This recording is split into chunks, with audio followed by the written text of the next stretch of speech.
Sige, hayaan mong i-judge ka nila. Hayaan mong mag-doubt sila sa'yo. Sino ba yung mga putang inang yan? Unang-una sa lahat, wala namang ambag sa buhay mo yan. May mga tao talagang pinanganak na lumaki sila na nagiging judgmental. Tangina ng mga yan, wala namang mga bitaw. Yung mga taong yan yung mga init na inaabangan kang magkamali.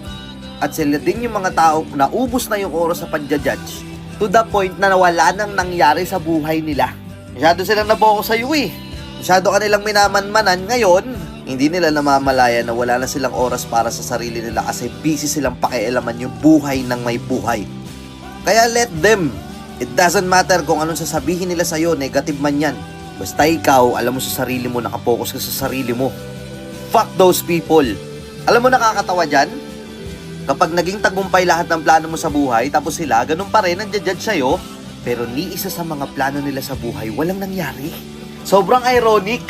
Kaya ikaw, hindi ka pwedeng sumuko.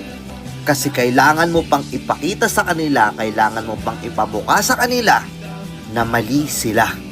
And I know na kaya mo yan. Alam ko.